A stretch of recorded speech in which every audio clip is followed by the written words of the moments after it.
You're born into 17th century England, into what people might call a decent family. Not rich enough for fancy silk, not poor enough to starve, just comfortably forgettable. Your mother does all the cooking, cleaning, and, well, keeping you alive. Your father? He's never home for long, always out doing stuff. Then you hit the 1-year mark. Huge achievement, by the way. You've officially dodged the Grim Reaper's newborn sweep, where nearly 40% of kids like you don't make it this far. Congrats! By age 3, you start realizing something's weird. Nobody visits your home. You don't live near other kids, and for some reason, your mother never lets you wander outside.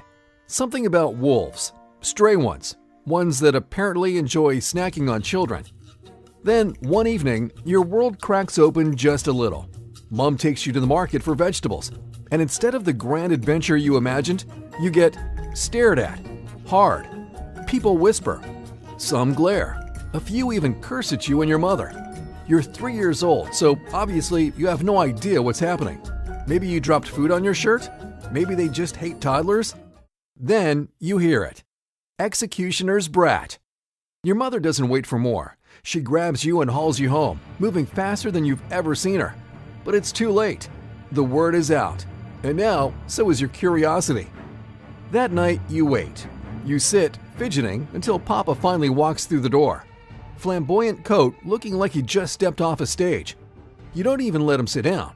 You need answers. And so, with a sigh, your father leans in and tells you why you live in the shadows, why people spit when they see your family.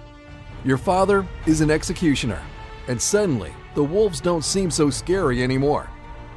Your father is the man they call when they want someone dead, the walking embodiment of justice, or at least that's what the city tells itself. But there's a tiny little problem. He's getting old, and guess what? You're next in line. Wait, what? No. You had plans, good plans. Maybe a blacksmith shaping steel instead of splitting skulls. Maybe a knight gunning enemies on the battlefield, not butchering criminals in the city square. Anything but this. Your father doesn't sugarcoat it. He sits you down, looks you straight in the eye, and hits you with the harsh truth. Nobody in the city will let you do anything else. Your father once dreamed of being a knight too, but that was never going to happen. His father was an executioner. His father before him was an executioner. And his father's father? Guess what? Executioner. This is the family business. You're trapped. At age 12, training begins. Like any other job, you need to learn the trade. You start small, taking care of execution tools, sharpening axes, swords, and ropes, cleaning up the execution sites after someone loses their head. It's gruesome, sure, but bearable, because at least you haven't had to watch someone die. Oh, look at that. You jinxed it. 8 months in, your father calls you to witness your first real execution. A man stands on the scaffold, weeping, begging for mercy. His children are in the crowd, screaming for his father's life. The crowd watches, some solemn, some hungry for blood.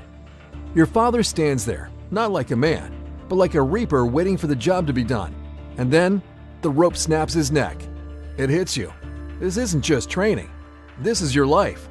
Bitter, angry, trapped. You clean up the blood, haul the body away, while the city glares at your father like he was the one who made the sentencing. Like he's the villain. And one day, that'll be you. You're 14 now. 2 years of scrubbing bloodstains and hauling corpses have earned you the right to start real training. And by training, you mean something that makes those past 2 years feel like a vacation in Disneyland. If Disneyland had a chopping block and torture chambers. First lesson? Human anatomy. No, not sketches or dusty books. You learn by watching your father slice open real corpses right in front of you. At first, you turn away, gagging, but you don't get to look away for long. You learn or you bleed. That's the rule. Every mistake is corrected with a beating. Executioners don't just kill. They extract information, which means you also learn the art of torture. And learning means watching. You watch him tear out a man's teeth, one by one, while the victim screams and writhes in agony. You don't like it, but over time, you learn something useful. Pulling out teeth with your bare hands, sloppy. A pair of pliers, much cleaner. A year passes. You master how to keep a man alive just long enough to make him confess. How the body works, where to cut deep, where to cut slow. You're almost ready to start killing. Except, no. This job isn't just swinging a sword for money. There are rules. 2 more years. 2 years of memorizing laws, city regulations, execution protocols. Just you and your father in a profession so cursed that nobody ever applies for the job. You don't have to compete. You don't have to prove yourself against anyone, because no one wants to live the life you were born into. Then, finally, your father decides. It's time. But not for public executions. Not yet.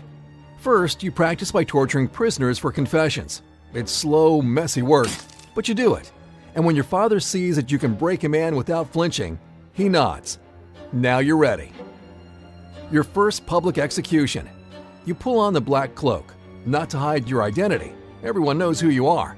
It's to strike fear into their hearts. The crowd watches in silence as you step onto the scaffold, sword in hand. You keep your back straight, grip firm, unyielding. But inside, you're sweating, shaking, your heart is hammering against your ribs. Your father's words echo in your head. Fake it till you make it. The convicted man is dragged onto the podium. He's forced to his knees. The priest murmurs a final blessing.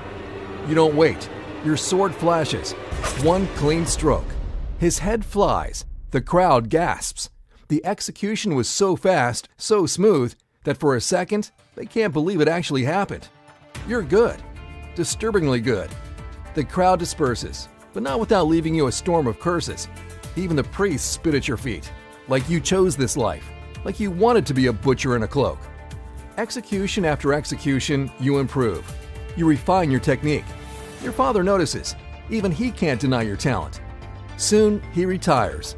The title is yours now. The city's official executioner. Time to enjoy everything your father did. Being an executioner isn't just about swinging a blade and spilling blood. It comes with privileges.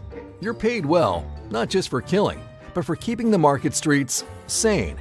You're also allowed to take whatever you want from the dead. Clothes, jewelry, boots. Your wardrobe is built on corpses. And this makes people hate you even more. Imagine this. Elizabeth, whose father you beheaded yesterday, sees you parading through the market in his favorite coat. How do you think she feels? That's right. She wants to kill you. But she won't, because you're untouchable. The church refuses to let you in, unless it's a special mass. That's rare. They say you're unclean, a necessary evil, and yet you're expected to marry. So you leave your father's home, buy a house in the city outskirts, and find someone as hated as you. A whore. She's beautiful, she understands you. She has no family, no one to judge her for choosing the city's butcher. Your wedding is as empty as your childhood dreams.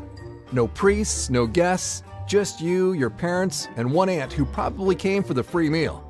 But at least you're happy. And for an executioner, happiness is a rarity. 1,000 deaths later. The years roll by. You become famous. Your name reaches neighboring cities.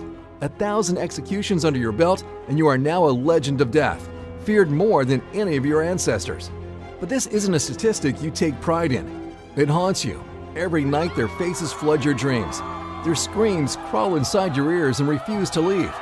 The weight of their deaths crushes your chest. But life has one mercy left to give you. Your wife gives birth to a son and a daughter. For the first time, you know true joy. You love them, fiercely, protecting them, giving them a good life. That's all that matters now. But something is wrong. You feel it in your bones, your muscles. The stance that once made you a pillar of fear is now hard to hold. Your hands shake. It's only a matter of time before you make a mistake. And in this job, a mistake is death. The cycle continues. There's only one choice left. You hate it, but you know what must be done. You take your son aside and begin to train him, just as your father trained you. You carve the same fate into him as was carved into you. He hates it, just like you did. But this is the only way. If he is to survive, he must be better than you. Because in this life, you don't live by mercy. You live by the blade. Thanks for watching. I love making these kind of videos. And if you've got ideas for the next one, drop them in the comments. I actually read them. But before you go, you need to check out this next video, Why It Sucks to Be Born as a Roman Slave. If you think life is tough now, wait till you hear about what they went through. It's brutal, shocking, and honestly hard to believe. Click on screen now, and I'll see you over there.